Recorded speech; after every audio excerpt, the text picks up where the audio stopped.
So for our first example here, we have a box of mass 10 kilograms is at rest on a smooth, frictionless, horizontal surface of a table. A, we're going to determine the weight of the box and the normal force exerted on it by the table. B, if someone pushes down on the box with a force of 40 newtons, what is the new normal force exerted on the box by the table? And C, what is the new normal force when someone pulls upward on the box with a force of 40 newtons? So we'll start off with just diagramming the situation. We've got a table and a box. Great diagram, I know. Okay. Now, we know the forces that act on the box. There's the weight. And then, because this box is neither accelerating up nor down, nor anyway, there's going to be a normal force from the table on the box. Now, this is a force diagram, but remember that it's a little bit easier to work with free body diagrams. So we'll draw a free body diagram. We have the weight in the downward direction, and in the upward direction we've got the normal force. This is all right and good. For the first part where we need to determine the weight of the box, that's easy enough.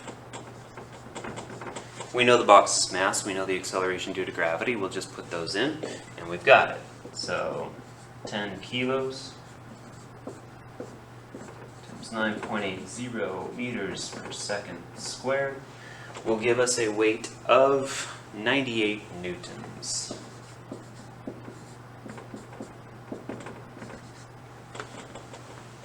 Now we can see, even without doing any summation of forces or any of Newton's second law, that if the object is not accelerating, then this has to be balanced by the force in the upward direction. So at this time, the normal force is also going to equal 98 newtons.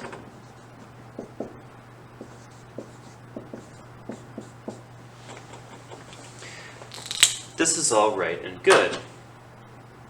But now we have to see what happens when someone pushes down on the box with a force of 40 newtons. So we've got a new element here. Someone comes in and, with their strange broom-like skeleton stick figure hand, and pushes down on the box. We'll give that a force of the push. Now, in this case, the box is still not accelerating, and so all of the forces on it must be balanced. So that means that the normal force, which at first was equal to the weight, now has to do enough to counteract the weight and the force of the push together. So a free body diagram of this situation would look a little bit different. Let's take a look at what that would look like.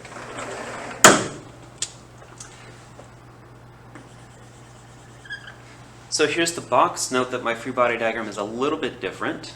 Okay, it's a little bit wider because we have to accommodate more forces in the same directions. So we've got the weight of the object itself. We also have a force of a push downwards. And we'll see that the normal force has to counteract both the weight and the force of the push.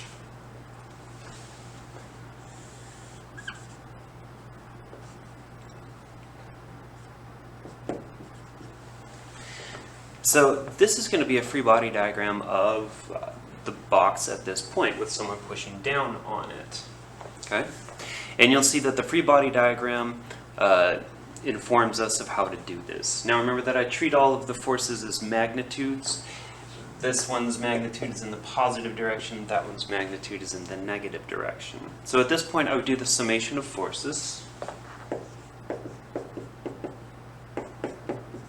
We have the normal force in the positive direction, the weight in the negative direction, and then we have the push in the negative direction as well. Noting Newton's second law tells us this would also be ma. Noting that the acceleration is again 0 in this case. All right. And trying to find the normal force on its own, let's add the weight to both sides. Add the force of the push to both sides. And we'll see that the normal force is now equal to the weight plus the force of the push. Easy enough, 98 plus 40, we're going to get 138 newtons for that. Okay, but we'll see that the normal force is necessarily greater than the weight in this case. We can see that without any numbers in here. You take the weight and you add the force of the push, the normal force becomes greater than just the weight on its own. Okay? And we'll see just the opposite happening when we do the next part, which is someone pulls up on the box. So, going back to our force diagram,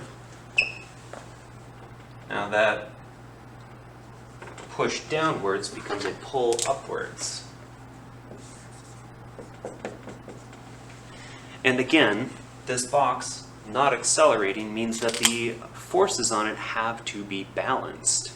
Well, if the normal force is that, balancing the weight, we've got another force up here. Now the weight can't change. That is due to the acceleration due to gravity, which as far as we know right now is constant. So the weight of the object can't change.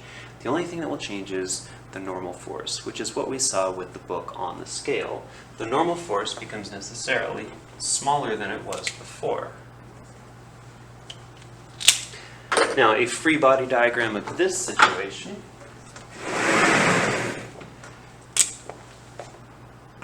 will show those results as well. So here we have the weight downwards. We'll have the force of the push is upwards. And mind you now that the force of the push is only going to counteract, is only going to balance that much of the weight. We still need the normal force, but the normal force only needs to be about that now.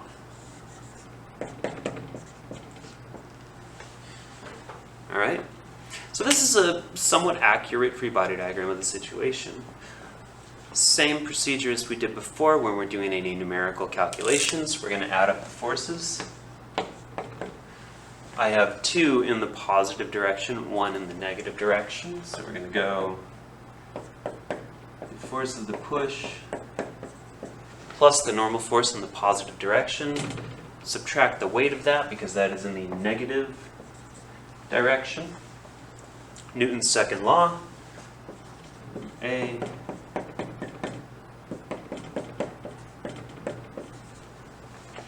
Remember that the acceleration is 0.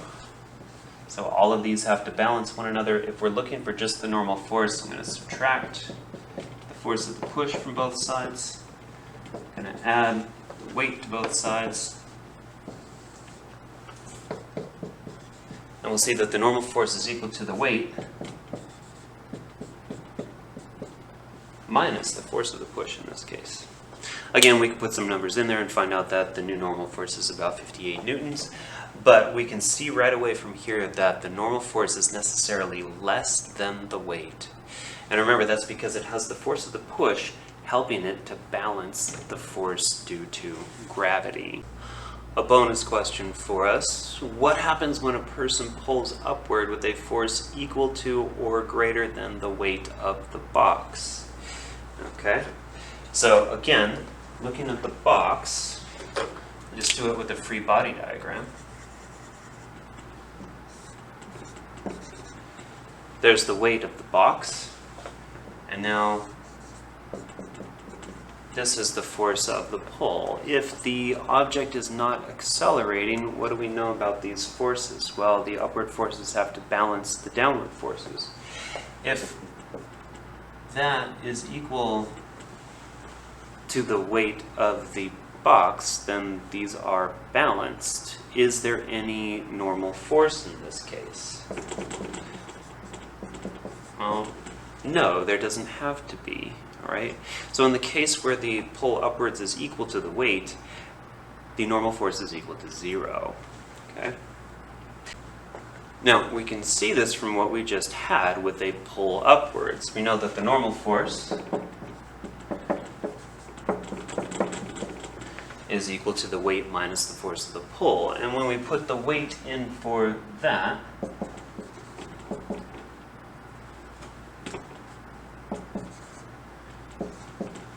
we get 0 for our normal force.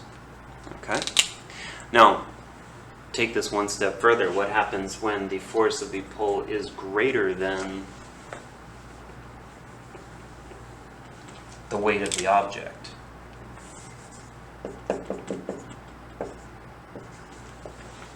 Well, in this case, our forces are unbalanced. The object is going to start accelerating upwards. Normal force doesn't even come into it because normal force is a contact force. If it is no longer in contact with the table, there is no normal force at all in this case.